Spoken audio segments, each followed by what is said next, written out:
Welcome in, ladies and gentlemen, to Your Chats with the Stache. Joining me today is the Director of Public Works, James Paul. James, how you doing today? Good. Thanks for having me. I'm excited to chit-chat with you about all things going on because you got your hand and finger in a lot of pies or cakes or whatever they say it is. Yeah. You got a lot going on. Yeah, for sure. Just overseeing a lot of different departments in the city, from potable water, wastewater, the York Area Solid Waste Agency, streets, some planning and zoning. There's a lot going on. There's a lot going on, and you're keeping everything right in front of you, ready to rock and roll. Let's talk about some of those projects that are coming up or that have finished. You know, what's kind of been keeping you busy? Yeah, so we had the lead line project that we were trying to finish up before October 1st. We did have a couple lead lines that went a little bit over October 1, but we got those done for the most part. Now we're just rechecking our list to make sure that we don't have any outstanding out there. We're utilizing some of our wastewater equipment, our jet vac truck, so that we can hydrovac some of those lines so that we can verify that they are not lead. Because our whole goal with that project is to remove every piece of lead out of our city potable water system. Yeah, for sure. And that's not a small undertaking, no, to say the least. We also have just been finishing up some concrete projects up there at Levitt Stadium, pouring some extra concrete around the edges just to really fix up that area and possibly reduce some mowing in some tight spaces up there. Nice. That's always helpful. Upcoming, though, we do have some engineering that we're doing, some project planning stuff. So always doing street engineering, looking at the next streets that we're going to hopefully replace in the future or rehabilitate. We also have a potential expansion engineering project going on, or that's going to be starting. I'm working with the EPA on that. Last year I applied for a grant to get some money from the EPA, and we were awarded some money from that. So really working through the paperwork right now so that we can look at how much does the cost look like, what does the engineering look like if we were to expand our wastewater treatment facility. We also have some engineering actually going on right now to replace some of our 4-inch water main, potable water main here in town. Okay.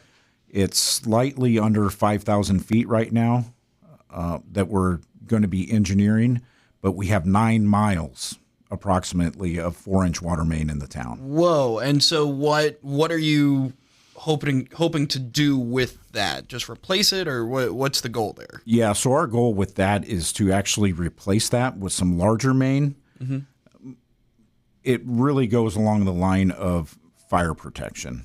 You know, being able to get enough water with the apparatuses nowadays, and the pumpers' capabilities, we can pump a lot of water through those fire apparatuses. So we want to make sure that water is going down a larger main. Sure. So, and there's just going to update that. I don't know what size pipe right now. That's why we're really going through the engineering and figuring out where that water main can go. Yeah. So real quick, before we move on, what you talked about writing grants and like all that sort of stuff. How much of that do you do, and what, like, what's your batting average for getting those kinds of grants and that sort of stuff? So I haven't done a whole lot of grant writing. The one that I received through the EPA, or that the EPA is assisting me with, that was actually the first grant that I had fully put all the information together and sent it off. Yeah. And so batting 1,000 right there now. You go. So, that's what I'm talking about. So there's... And what does that process look like? Because the city of York has received a couple of grants, and tries to get more grants because that's less money from the taxpayers and all that sort of stuff. Yeah. With those grants, usually the city has a cost share. Whether it be 10% of the project or 12%. The percentage varies. So we really try to look at that.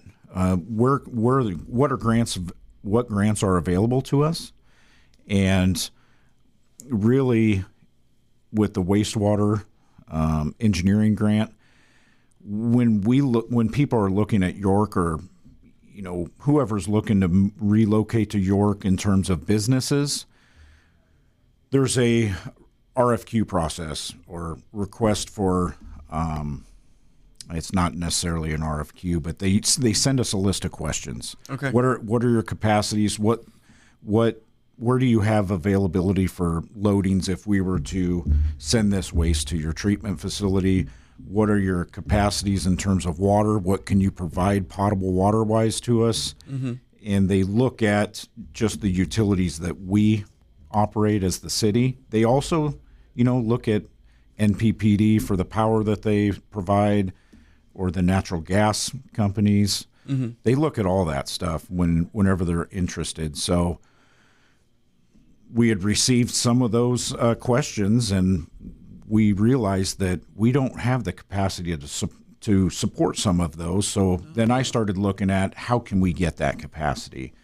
And then I actually saw this grant out there, or somebody pointed it out to me, and I'm like, why not? Let's take a shot and see if we can't get something here. Yeah, absolutely. That's pretty cool. I've never understood how that process works. I just hear all the time about there's this grant, and we're using this, and I've never understood how that process works. So that's pretty cool. It takes quite a bit of time for some of them, for sure, and definitely having that information and knowing that and being able to put that together so that it makes sense. Mm-hmm. I mean, it takes some time. Yeah. So there's some people that's all they do, and there's a reason why they do it. Correct. Yes. Very nice. So another project as well that is kind of in the engineering phase is the airport runway. Correct. Well, tell me a bit more about that. What's the goal there? Yeah. So the goal on that one is to rehabilitate our runway out there. So there was, and sometimes it takes a year to show up, but there's a condition with the concrete, and the top of the concrete layer is starting to fail. And one of the things you do not want to happen out at your airport is to have foreign object materials, whether it's crumbling concrete of sort, because that has the potential to ruin airplanes. Yeah, right? Absolutely. So when I came a little over 3 years ago to the city, they were already looking at something like that, or a project like this. And so we are just continuing to move forward with the engineering on that to hopefully within the next couple of years to rehabilitate that runway. And we have to work through the FAA with that. Yeah. The Federal Aeronautics Administration. Mm-hmm. We have to work through them. And then we actually work through the NDOT Aeronautics Division as well. So the state and the regional FAAs. So we have to... A lot of hoops to jump through. Yeah, there is. And fortunately, we have an engineering firm that helps guide us through that process and helps us out with the paperwork whenever we're applying for that money, that federal money, so that we can help get some of these projects done out there. Nice. The airport supports a lot of local businesses, so we want to make sure that's in tip-top shape so we can continue that support. For sure. So talk a little bit about, so you're looking at all of these projects that you're working on, and, like you said, some of these are 2-3 years down the road. How forward thinking is your job? Like, how much is it like what's going on right now versus, stuff you're looking forward to? That is a good question.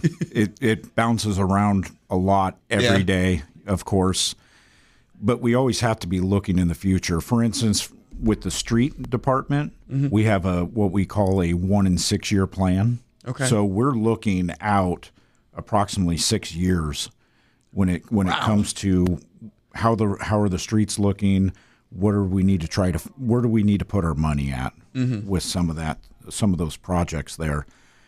same thing with, I like to challenge the superintendents of the areas, like, let's forward look here. Where do we see ourselves going here? What projects are we looking at? Where do we need to try to spend some of that capital funds that we do have available to us? Mm-hmm. So, this potential expansion engineering project for wastewater, mm-hmm. I don't know how many years down the road that might be, mm-hmm. An expansion like that, but I want to have the engineering done so that we have an idea of what that could cost and what that looks like. So that way, when the time comes, you can just pull the trigger and go, boom. All right, here we go. We're going in. We're doing this thing. Yep. That's really interesting. And obviously, we can get an idea on approximate cost now. Mm-hmm. Nothing's ever going to go down. So, but yeah, at least we could be in the ballpark with it. Yeah, that makes a huge difference. Correct. For sure. And then we've got listed here some equipment stuff that's going on. Tell me a little bit about that. Yeah, so this is just a list of equipment that we're looking at purchasing this year. Uh-huh. In this year's budget, our budget runs from October 1 to September 30th. Gotcha. That's our budget year. So initially... So we're in the brand new beginning. Correct. The world is our oyster kind of time. Correct. And, with the city, anything over a capital expenditure or a cost of anything over $20,000 has to get approved through council. Gotcha. So, and actually right now we have the wheeled loader for the street department. That is actually already out. It was approved a couple council meetings ago to go get some repairs done on it. It's not an actual true rebuild. There's just some pins and some items on that to help tighten up the steering that we need to get fixed so that we can keep that piece of equipment operating well for us and helping us out where we need. I would imagine that's a whole lot cheaper than going and buying a new one. Correct. Yes, for sure. Another one that we did get approval at the same council meeting for is actually the Caterpillar 963D dozer. Okay. That one's actually a true Caterpillar certified rebuild. We are waiting for them to come pick up that piece of equipment, and that one is a little bit more pricier. Yeah. And I would venture to guess that one of those brand new pieces of equipment would cost right around $1 million if we were to buy a new one. So we look to spend, we had it budgeted for $377,000, right around there. So hopefully we don't spend all that. Sure. But that's a complete powertrain rebuild on that. So that hopefully get us quite a few more years of life out of that piece of equipment. Yeah, for sure. That's kind of the name of the game with a lot of these is trying to find equipment and trying to use equipment like for the full life, as much as you can squeeze out of it, because people really care about where their tax dollars go and that sort of stuff.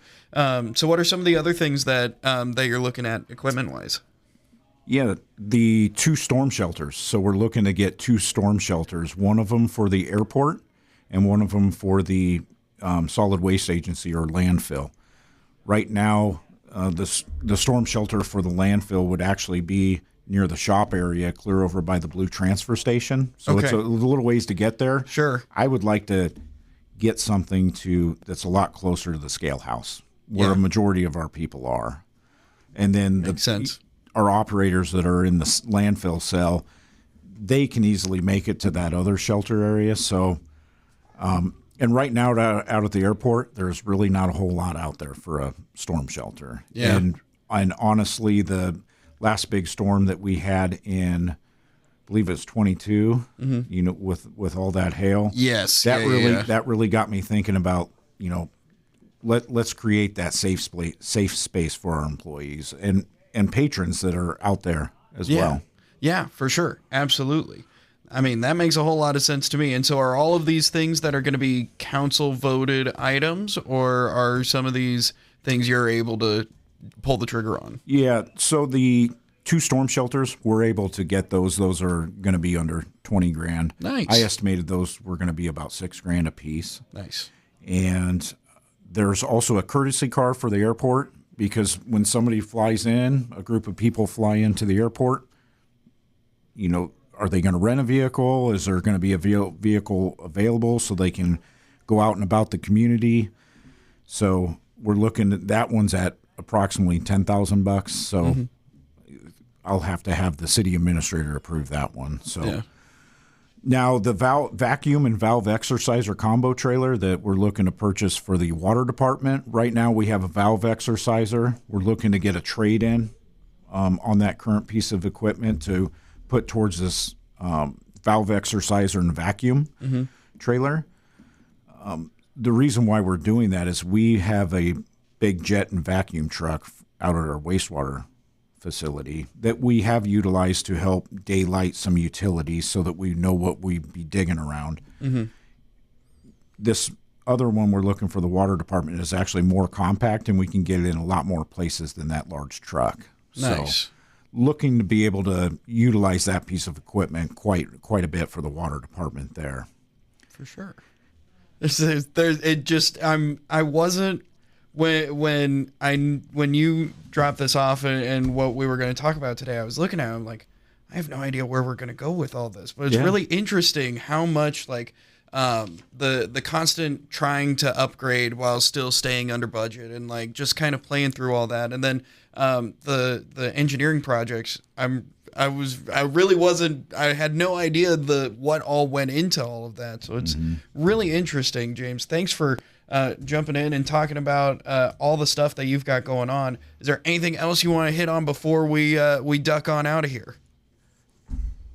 No, we're just trying to stay ahead of the game and keep planning for the future. And that's right. Really trying to improve not only our processes, but keeping our equipment for the lifespan of that as long as we can nowadays, and just that forward thinking so that we can stay ahead of the game, if you will, in terms of updating our processes and our technology. Absolutely. Director of Public Works, James Paul, hanging in there with me. Thanks so much for coming and talking with me today. It's always a blast. Thanks for having me. Absolutely.